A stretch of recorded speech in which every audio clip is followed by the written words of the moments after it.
Hi everybody and welcome back to the Gentleman's Talk. The dulcet tones of James Dean Littlejohn are back. We are here again. I am dedicated. I am fucking grinding through this to get smashed in. I'm loving it. I've been sat there today. I've had another quiet day today. Which, you know, has its ups, has its downs. You know, the downs are you do reflect quite heavily when you're on your own. I'm on my own at the moment. As you well know, my family are away at the moment. It becomes a little bit lonely though. Sometimes you kind of, and I think more lonely in the sense of I'm comfortable in my own company. I really am. What I mean in the loneliness aspect is those intrusive thoughts. It's just when the intrusive thoughts come in, it gets to the point where you're like, fucking hell, just fuck off, just fucking do one, because you kind of go like, oh, and then your mind naturally, and this is why I fucking hate mental health problems. I really, really fucking do. And even today I was reflecting a little bit on the sense that it's crazy how the fact that we are all unique, I have to accept that, obviously. We're all those fingerprints of life. And we're all individuals, but it's crazy how people deal with life differently. I've been reflecting quite heavily of recent on little things like the people around me.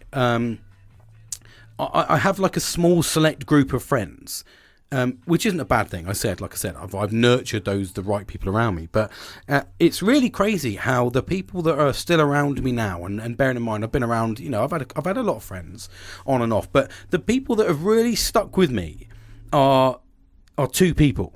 And it's really fucking crazy how those two people have stuck with me through pretty much my end of teenage years all the way through my adulthood right up until my 40s, and that is my best mate Kieran and my wife Zoe. The only two people that I can hand on hearts, and this isn't a disrespect to everyone else, but they're the only two people that have been able to withstand me for this long, knowing that and it's because of their personality. They're very laid back individuals. They don't like confrontation. They don't mind, you know, they'll roll with whatever I say because I'm like, it's going to be fucking fun. And I've said this, you know, all the way along. I plan everything down to a T that they've just gone, no matter what he fucking decides to do, it's going to be an epic memory. And they're the only two people, it's quite interesting, but they're the only two people that have literally, and it's, you know, been there the whole time, because I've never fallen out with them. Never, literally, I think, you know, hand on heart, never fallen out with them. And it's quite a crazy coincidence, isn't it, really, that the people that I like around me that are pockets, they're pockets of energy, pockets of dopamine for me. And it's like they all offer me really, really good stuff, but it's kind of like, you know, I don't know, it's a bit of a funny one, but I've even noticed that, like, even my dad, like, so me and my dad used to, and this is where I've been reflecting quite heavily today, that me and my dad, we clashed like fucking crazy when we were going through my teenage years, and now knowing what I know about my mental health, if he'd have been supported by some sort of system, if it had been in place and we'd understood about mental health and all that sort of stuff, he probably could have dealt with it a lot better. And I don't mean that in a negative sense, as in like he dealt with it shit, because he didn't. He did a fucking amazing job, and I will say that.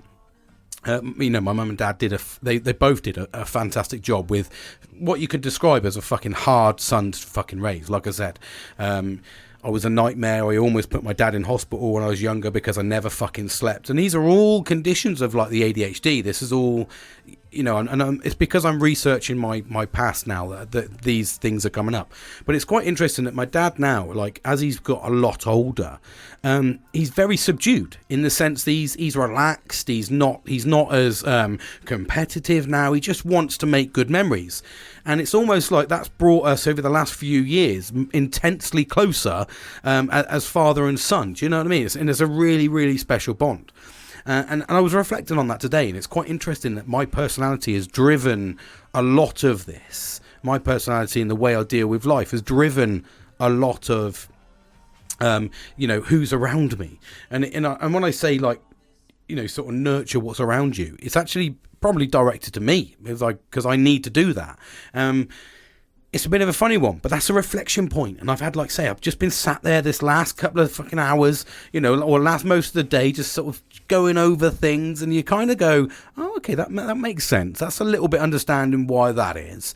And then it's kind of, even when I sort of developed into the depression and the PTSD, which had a fucking stranglehold on me, because, you know, you've got to remember, ADHD, like I said, for me, and that's what I talk about in my premium content, it's not really a relevance to me, in the sense that I'm 40 odd now. So all it's really doing is helping me to go onto a medication route to try and bring down some of the symptoms if required. So, you know, for me, it's more about understanding or helping me understand why I was the way I was when I was younger. But you know, the baseline of it is they now battle each other, and this is what I'm learning about myself. PTSD that I've suffered from, it battles the ADHD, and then you these all link. And once you have these constant, like, it's like a circle, a constant circle of, like, sadness, happiness. I've got one fucking condition fighting the other condition. You know, I've got, even though I try to instill coping mechanisms all the fucking time, my brain, and we all know how complex the brain is, it just doesn't want to acknowledge it and let me deal with the fucking problems, and it just wants me to constantly go into battle all the fucking time. And that's really been shown the last couple of days. In fact, actually, I was reflecting today, and something I wanted to talk to you about, because for me, this is like a sign, and most men can probably relate. Now, I don't know whether this is linked to me, but the longer, or it's linked to just how men are, I don't really know. Yeah, probably something you'd all fucking chuck back at me, actually, which would be good. But for me, it's the last couple of days I've noticed I'm quite regular. I normally, in the sense, I say regular in terms of the shower. I normally shower twice a day.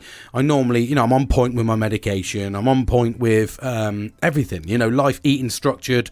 I eat healthy. I really do well on my fasting. The last 3 fucking days have been horrendous. Now, that's like put everything out of kilter. Absolutely everything out of kilter. It's put out my diet. It's put out my shitting routine, if you like. So normally I'm quite a regular guy. Most guys are quite regular. It always baffles me when I talk to I think I remember a conversation with my sister-in-law, and we were in the middle of town, and I think it was about 25, something like that. And we were all in a little group, and we were huddling, and we were talking about going for a shit, and everyone was like, yeah, I'm quite regular, maybe twice a day. I'm going to digress a little bit here.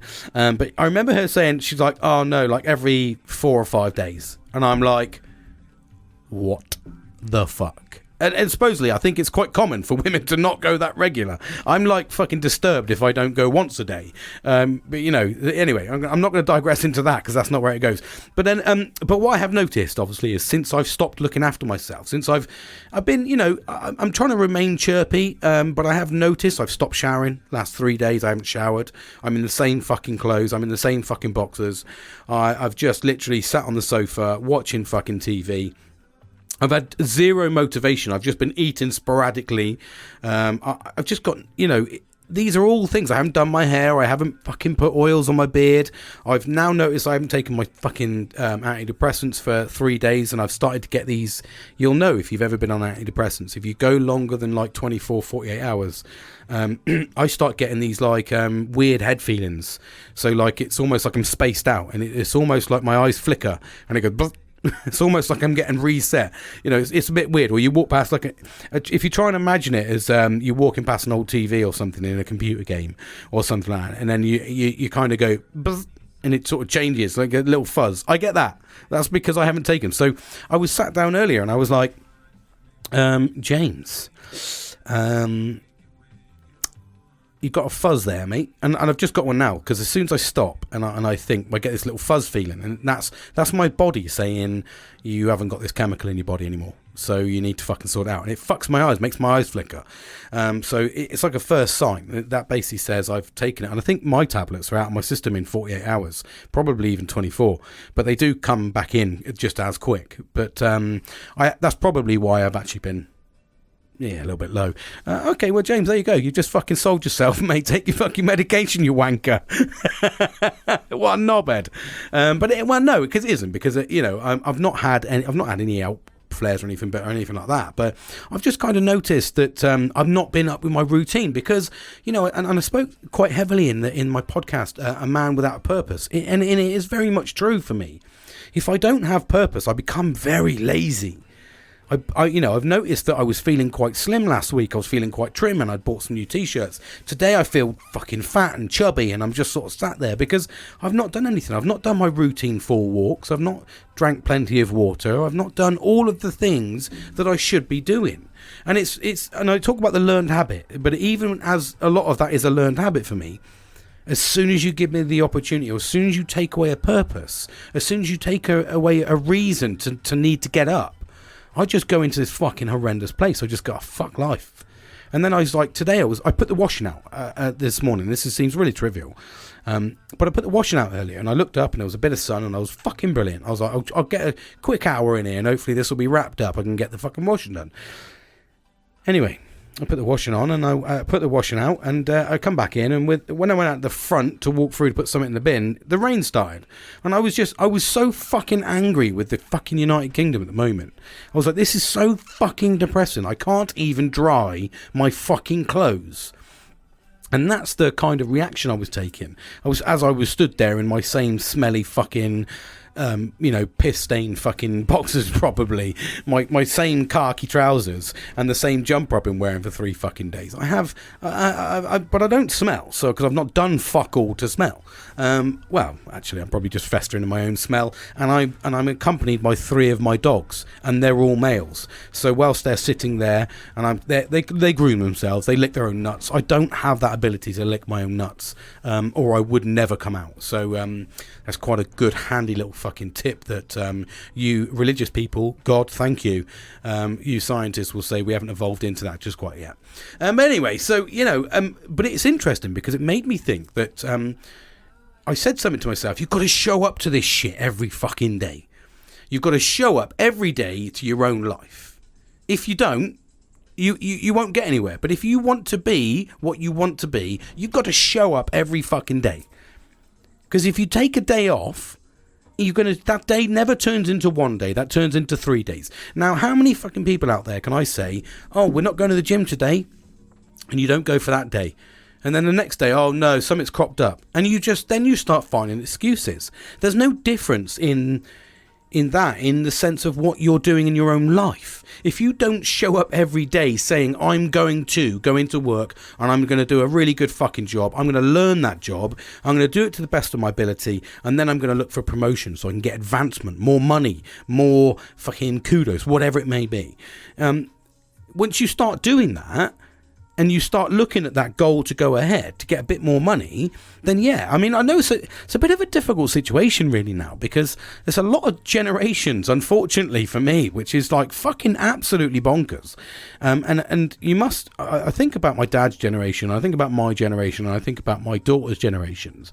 And there's obviously generations in between, but I mean, that's the 50s, the 80s, and the 20s, 20 yeah, things like 2012 or something, I think it was 2013. So there's 3 good comparisons there for generations. But I look at all of us and I see how like my dad's generation made money, and it was through hard graft, labour, fucking factory work, coal mines, all that fucking stuff, real manly fucking man stuff, if you like.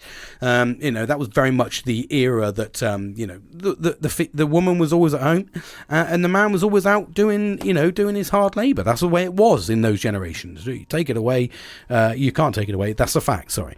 And then you get my generation where it was very much sort of the break into the technology era, if you like, but also the same very hard graft because, it was kind of the later stages, but the early stages of my career, there wasn't a massive amount of technology, but it was hard graft. But again, that was when we started to see a lot more females coming out and, doing more work in industry work. So that was quite a good industry, quite a good generation really. And then you get the generation now that's very much like can make fucking millions to just go viral, and I've seen some fucking bonkers shit, and I sit there and go, how are you making money?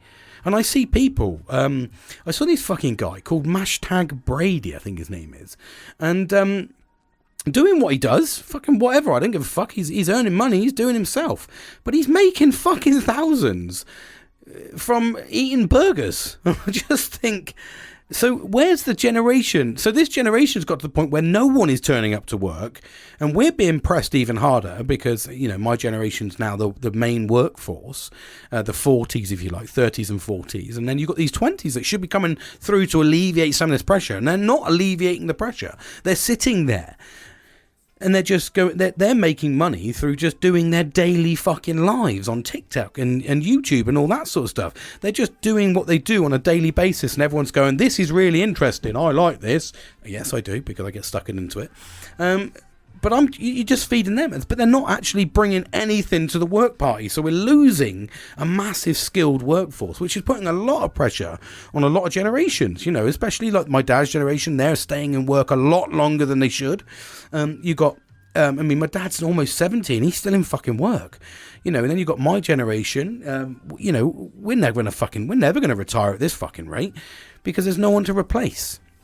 And it puts a lot of strain. But anyway, I digress into a little bit there, but I just wanted to say my little piece about that because it was a bit interesting. Like I said, chatting shit. But it's sort of, but it all feeds into mental health, and it all feeds into the pressures that we're dealing with. That, you know, that you want to drive to get, you know, like I'm in this really horrible situation at the moment for me. I want to advance for my career, and I often get held back from advancement because I'm so meticulous, and this isn't a big-headed way at all, but because I'm so meticulous, because I sort of, what's the word I'm fucking looking for? I substitute work for my home life because I like the fact that I have control over my work. I can tell when I'm going in, what I'm doing, how well I'm doing. It's a control thing for me, and because I can control that environment, I enjoy it.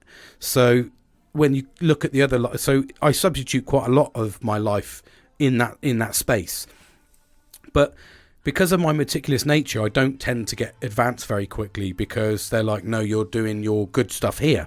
I'm like, no, but I want the money. I want to do that. That's what I want, to be paid what I'm earning. So there's a lot of stress. You get held a lot back. I'm trying to push for promotion massively. You have to constantly try and achieve to constantly stand out from the crowd. And there's a lot of pressures that you put on yourself. And they're self-induced pressures. I get that. But we lose track and we lose focus sometimes of where we're going and what we're doing. And sometimes that can happen. And if you lose focus of where you're going and what you're doing, and you prioritize the wrong thing, I think that's where we tend to fail. We tend to just, and a lot of men do this. I did this for years. Is I substitute and still do it. I'm a lot better than I used to be. I'm now very much an advocate of shutting that fucking laptop down and jogging on and spending some quality time in the house, or even if it's just some quality time with my fucking self, and I don't mean masturbating, although that's never off the cards. Anyway, I'm a man, fuck. So, you know, for me, it's kind of, I think for me, it becomes twofold really, because you can kind of get to the point where you substitute stuff, but you do what I did, is when you substitute your life for work and don't get the gains out of work that you think you should be getting, what you tend to do then is you tend to get even more depressed. And then when you go home, because you've been away from home for so long and you've not really been there, the family's been raised almost without you to a degree, you're then another redundant part, and then you become a field of redundancy. You don't know where the fuck I'm turning. So it's a delicate balance, and I think it's a delicate balance that we need to get right. I think that there's two generations, I think, actually, beside me, that have got it completely and utterly fucking wrong. You've got my father's generation, if you like, the 50s, 60s, 70s, whatever. You've got those eras. I think they work fucking way too fucking hard. They're just way too dedicated to work. It's almost like that's what they're used to. It's almost an institutionalization of it. And then you've got the generation below me that's almost the complete opposite. They don't want to go to fucking work. They just want to, make some fucking money, enjoy life. And I think that's the right thing to do in a sense, but then everything will crumble if we all think like that. So we need to come to this middle ground. I think that really a generation really of it's our due diligence and our duty, I think, in our 30s and 40s now, because we've recognised that 30s and 40s are the most stressful time for men. That's when our suicide rate fucking absolutely it peaks. It's almost like a fucking a volcanic explosion is peaked at that point, and that's when our suicide rates, because that's when we're most under pressure. We're most under pressure to try and achieve. We're battling our own mental health problems in terms of. Excuse me, that was the beer. That was a cider. I got so excited talking. Let me have a quick sip.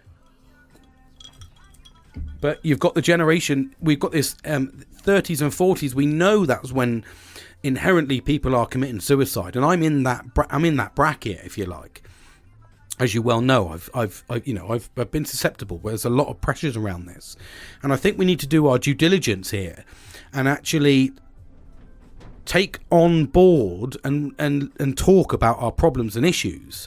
Talk out there, get these things known, and then also try and find the correct work-life balance. And work-life balance is such a huge thing, because don't give the organisation too much of your fucking time, because they'll never look for a replacement or support or anything, because you're doing too much.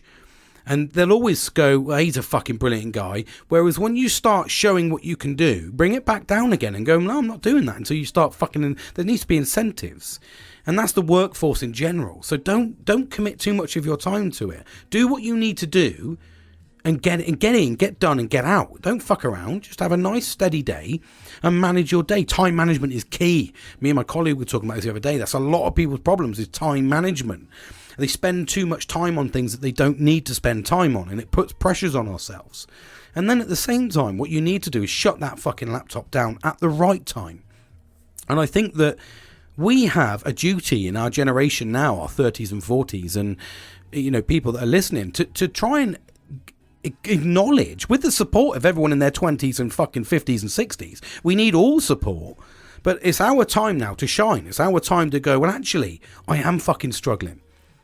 I am having a fucking horrible time. I am trying to be a dad. I am trying to be a fucking son. I am trying to be a brother. I am trying to succeed in my own fucking ventures in life.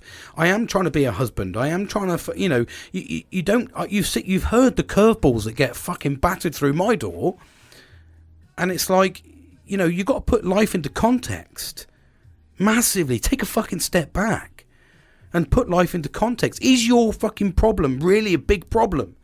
If it isn't, then don't worry about it. If I can not worry about certain things that have crossed my path, and I've been through some fucking shit, let me tell you. All self-induced, I know. A lot of it is. But you need to take that pressure off yourself. You need to shut that laptop down at the right fucking time. And this is across everybody. This isn't just about men in general. This is about everybody needs to do this. Shut down. Go and spend some fucking time with your friends. Shut down early. Go and spend some time with your family. Ring the people you want to ring if you like ringing. Don't like ringing. Fuck, I'd rather see you face to face. That's a bad thing for me. Working on myself. I'm working on myself. I'm developing. Okay, I'm developing. But do these things. Get the right work-life balance. Because do you know what? Out of everything, work is never going to give back to you. Ever. They will pay you the smallest amount of money that they can get away with to do your job, and always ask for more. Every corporation, every department, every fucking organisation, whatever, they will all do that. They have to try and do that. And then some people will bite and do more and they'll get promoted. Then there'll be people that will sit there and won't get promoted. That's your ambition. What do you want to do? Do you want to stand out and put yourself under this pressure to get promoted? Then do it. But there's going to be repercussions to that. Absolutely. But at the end of the day, when you retire and you walk out that fucking door on day fucking whatever it is, on that Tuesday morning, because you want to finish on Tuesday morning, I don't know, I just fancy finishing on a Tuesday morning to really fuck the week up, so the other person who takes over for me doesn't get a full week. And no, in fact, actually, I'm going to make it really. I'm going to leave on a Wednesday. So my last day will be Tuesday. So they've got to start on a Wednesday. So they're never going to do a full week. They're not going to start them on the Monday. They might try and do a handover, but I'm going to make it difficult because I'm retiring. I don't give a fuck. And by then I would already be a cantankerous bastard anyway, so they know they're not going to get anything out of me. So they're like, just fucking start him on Wednesday, because they don't want to double pay. Anyway, that's the awkward bastard I'm going to be. But what you need to do is you need to stop, reset, and because at the end of that day, when you leave on that Wednesday fucking morning, that's your last day, and that Wednesday morning, someone's going to come and replace you. A younger person who will come and replace you, who probably know how to do it 10 times better than you, because that's the way we're evolving. So, or there'll be a machine that's probably already fucking replaced you anyway, and they're not waiting. They don't really care. You've been sat in the canteen for the last fucking 5 years on minimal pay because the machine's doing your job. So, and that's the facts and the reality of it is. But do you know what? At the end of it, yeah, if you can say you put in minimal time because 60 to 70% of your time behind you, yeah, so we work 37 hours a week. Some of us, I know there's going to be, but core hours, whatever your core hours are, try and get them down to a respectable. And if you're going to go, I work fucking 100 hours a week, well, it's your own fucking fault, mate. If you want to work 100 hours a week and beast yourself, then, do whatever you got to fucking do, bud. But that's not for me. That's not how I fucking roll. So, that's the development piece. It's what you want out of life, and I understand that some people have to do these things and we have to work 100 hours to get small money because they're not skilled. I'm only being sarcastic because I'm a British sarcastic twat. But what I mean is the foundation of it is, and this is the reason why I gave 37 hours, was because I was looking at it if there's 100% of time and 100% a week and 37% of it is fucking used for hours. There's 100 hours in a week, we're just going to break it down that because I'm not very good at maths, then the rest of that time is going to be spent with family, giving you memories, giving you time, giving you endorphins, giving you in fucking, it's going to give you adrenaline, it's going to give you whatever. If you're spending time with your friend, you're going to fucking you do something stupid, you're going to make memories, you're going to have fun. I can cast my mind back to some fucking times that like I said the other day, that were crazy memories. But there's been good, there's been bad, but none of them, I think, as like I said to you the other day, none of them are bad.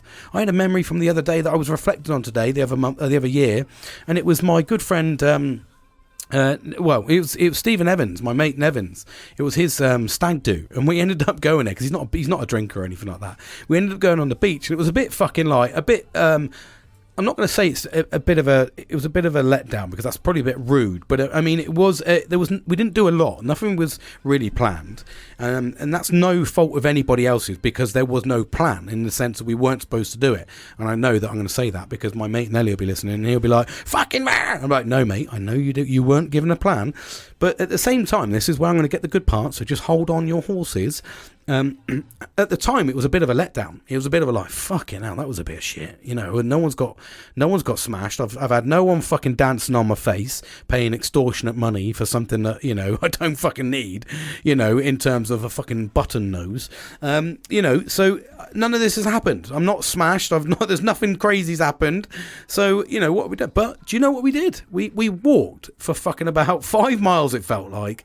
All the way down the whole length of fucking Bournemouth Frontier, the beach front, all the way down, had enough fucking amazing burger, and then walked all the way back. So the plus side, listen to me, was I got to talk to fucking my mates constantly for like 2.5, 3 hours. Just constantly, just having chin wags, walking along, having banter. And that was the invaluable memory that I've got from spending time with him and them at that time. And this is the importance of, you can't take everything I've said. I can't emphasize enough, and it's not in a morbid sense, but everything you have right now, your pensions and fucking everything, your house, the lot, will all get handed back. It all goes back. You don't see it with you. You do not take it with you. Your clothes will fade in the same rate, maybe slightly less. They won't maybe degrade as quickly as, say, Primark stuff if you bought Adidas. But at the same time, who gives a fuck? At the price of Primark, you can buy 3 t-shirts to last as long as the fucking one and look different, and then every fucking day. We spend so much fucking time stressing about the shit that we don't need to stress about. And we sit there and go, I've got this and this and this. No, but you're missing out on time right now. It's like me, and this is the reason I say this is because I've been fixated on pensions. and working hard and getting my pension locked in and all this sort of stuff. And I'm going, well, fuck, I might not even be alive at 67. That's what it is now. But it'd probably be 70 by the time I get to fucking there. Well, I might not be a fucking live. So who gives a fuck about the pension? Who gives a fuck about this? Just start fucking pumping, get promoted, get some fucking money in there and start enjoying life with the friends and the family. Start spending time on good memories though. Not just frivolous stuff. You know, don't waste your money on stuff that just is going to get handed back or wasted away. Take that time to make the memories with the right people. Engage. We all go through our own challenges in life. Some of us go quiet. Like I said, I've turned into this fucking weirdo this last 3 fucking days. I'm trying to perk myself up, but I'm not fucking moving. I'm not showered. I'm in the same fucking stuff. All I've literally done is gone from downstairs, fucking upstairs to bed, and then slept, got back downstairs, sat in the sofa, and the occasional time moved out to the fucking cabin to do a podcast. That's all I've done. That's ridiculous. But that's that lack of motivation. What am I getting up for? There's no one around me. I don't know what. I got no fucking transport to go anywhere. You know, I could get on a bus, but where? And who am I going to see? There's all these questions, because that's where I'm at. I'm in this little limbo period. But the frustrating bit is, if you had those people, this wouldn't be a problem. If you were doing the right things and shutting the right things down and switching off from work and re-engaging and making, I think that when you look at like the Spanish way of life, and I think not even the Spanish, I'm going to use when I went to Brussels. I went to Brussels and Bruges. Their way of life's incredible. Literally, they go out nearly every fucking night for like a meal because it's fairly cheap. I know you can do that in the UK, but I'm saying they've got it right. They've got it set at the right level. They're all sat there chatting away. No one's sat in their fucking house. When I stayed in the Airbnb over there, the woman was like, "No, we're hardly ever here, mate. We work and we go out, and literally the only time we're here to sleep. It's just a and it was a lovely place." And she said, "I made it lovely for Airbnb for fucking tourists to come out. I don't give a fuck. It's my bedroom's there and the ensuite is all in, and literally downstairs there was nothing. There was like 2 sofas with an open window, no fucking TV, and an absolutely amazing, epic Bose surround sound system that played into every single room, including the bathroom, with its own lighting. And so everything was at market. But she was like, "I've just done it for the Airbnb market. And all I do is I go out every single fucking night, whether it's fucking going, just for a walk, or they go to the bar and they just have a couple of coffees. But their couple of coffees will last fucking hours. But they're learning off of people. And if you look at them all, they're all happy because they're just enjoying life. We get so fixated on this, the things that don't really matter. You know, being in work doesn't really matter. You know, it doesn't. As long as you're doing what you need to do to earn your money, that's what you need to focus on. Shut that shit down. Don't take it away with you. Don't fucking take it home. Just shut it down. If you're not happy when you're not shutting it down, i.e. you're using it as a suppressant to manage your life and hide away from something, or you're using work as your smokescreen like most of us do, then you've got to look further afield. You've got to dive into yourself a little bit deeper, because there's something more meaningful. If you're not enjoying switching off that job and going to spend time with whoever, then you've not nurtured the right people around you that make that fun. And this is this reset point that I keep talking about. Irrelevant of when you're listening to me, whatever this podcast is, right from the fucking word go in January last year. Irrelevant of where you are in the journey that you're listening to me, you can start your own journey, because it's all around the same thing. It's all around. You need to show up every single day, and you need to do what you need to do. Grab your well-being. I had some fucking... do you know what? I had some amazing... I sent my friend a message, the one I gave a little shout out to on TikTok, who's doing 10k for 10k. I sent him a little message just saying, because he was down the other day and I didn't really acknowledge it, probably because of my own fucking self, to be honest. I was a bit selfish, but I re-engaged, so I knew there was something wrong in the back of my head, because I seeked out his profile. So not stalking him, but I was like, there's something I haven't engaged with here that I've glazed over, which is the way my brain goes. Every now and then I'll think, oh, fuck, I should have done that. Or, oh, fuck, I should have done that. Oh, God, yeah, I didn't speak to such and such. So I do it all the fucking time. So, but then I do remember, and it was a few days ago. So I looked at his profile, which is why I gave him the shout out. And I messaged him, and he said he did 2 videos since I'd last seen one of his videos, and one of them was he was really fucking not in a really good place. And I was like, I remember him saying to me on the messenger about that. I didn't realise he did a video, so I watched the whole video, and I was like, fucking hell, yeah, fair play. So I sent him a message saying, mate, dude, you're smashing it. Stay fucking strong, mate. You really are. And then the next video after that was a really inspirational one. He gave an inspirational voice, a speech. And for me, that was like... So I said to him, mate, this is fucking incredible. Real good inspiration. He said, I got inspiration from your podcast, buddy. And I was like, mate, that's a real heartwarming thing. And I love that. And it's like... That's the reason why I do all of these things I do. I acknowledge I'm not going to be a fucking millionaire. Absolutely not. I've got a goal. I know what my goal is, and believe it or not, it's a relatively fucking small goal, to be perfectly honest. It's just, it takes a lot of hard work to get there, and that's why I keep asking for support.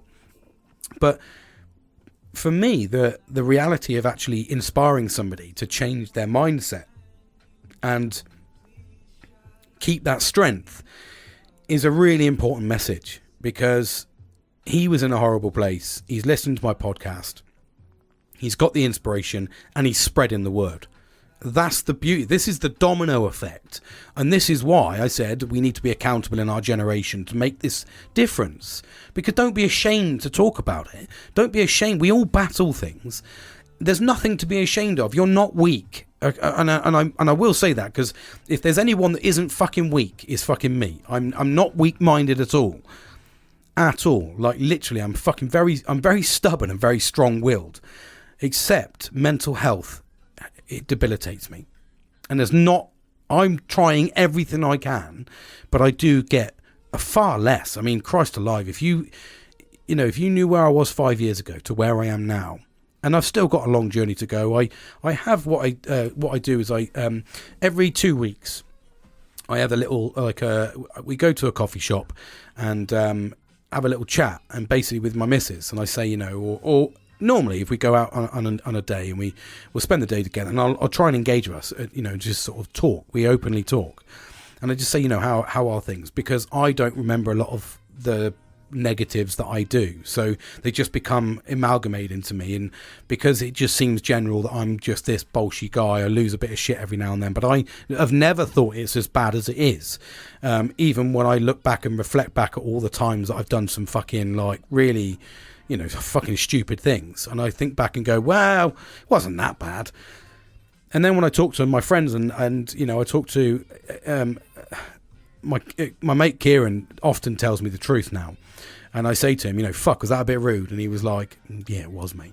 and we've spoken quite heavily, more so now as I'm probably in a better place than I've been over in the last 10 years.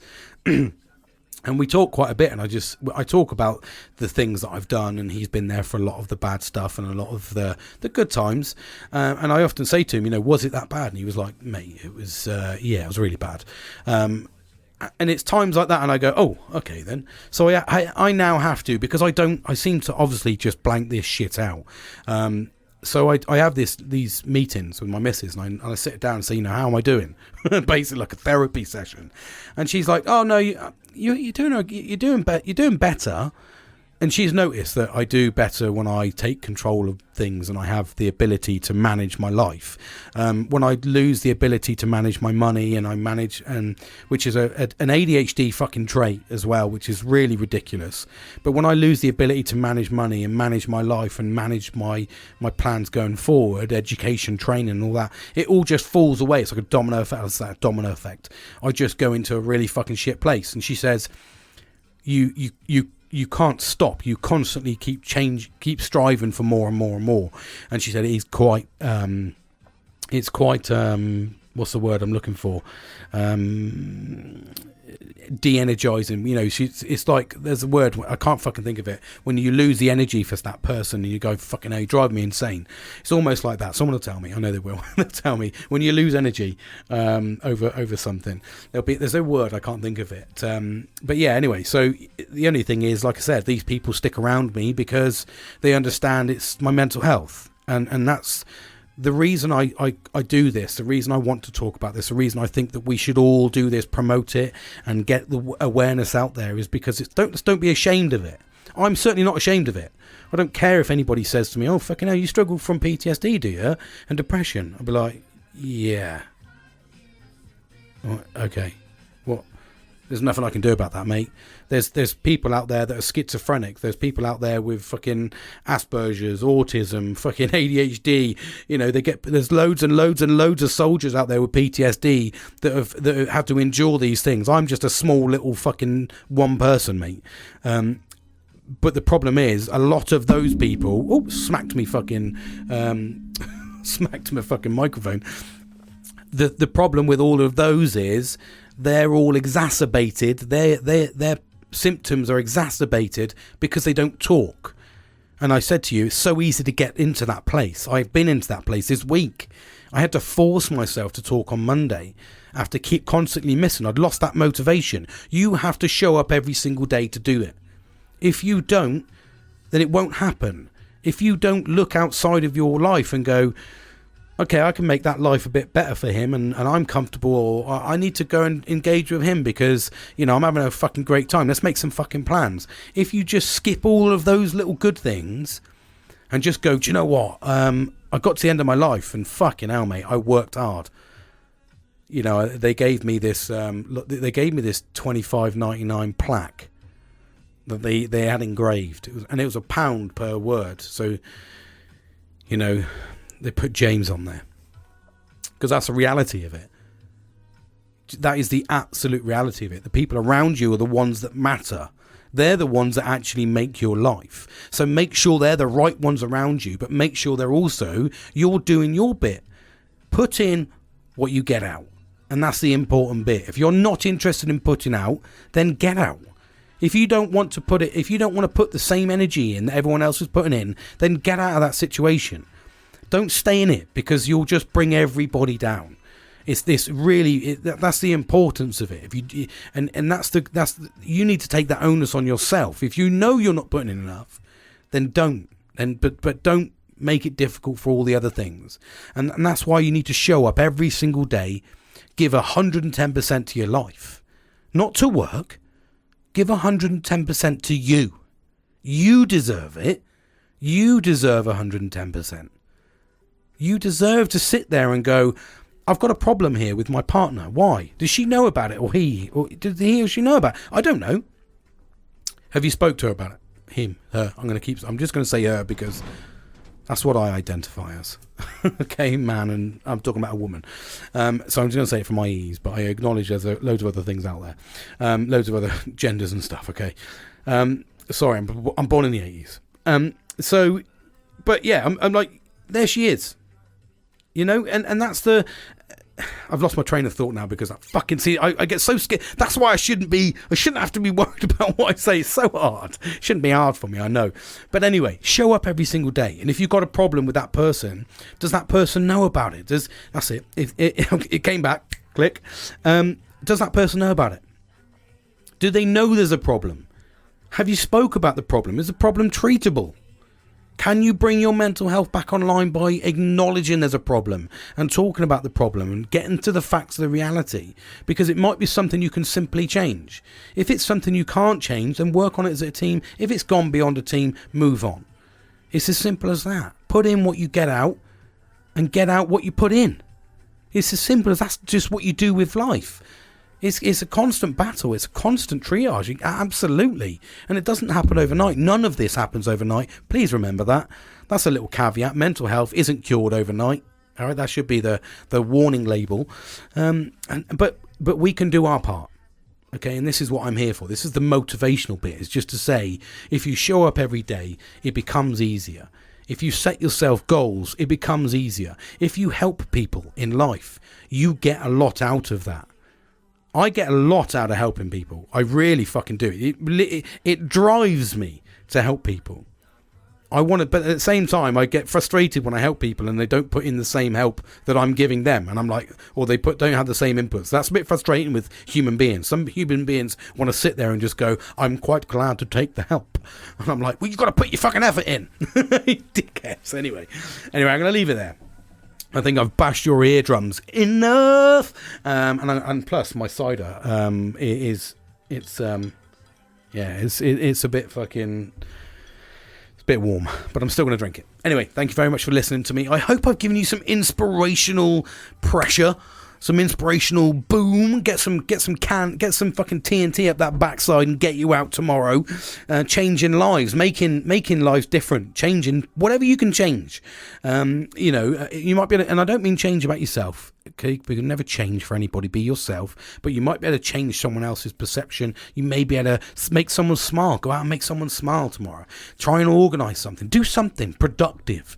Actually make an effort, and because the reward is incredible for yourself, let alone that other person.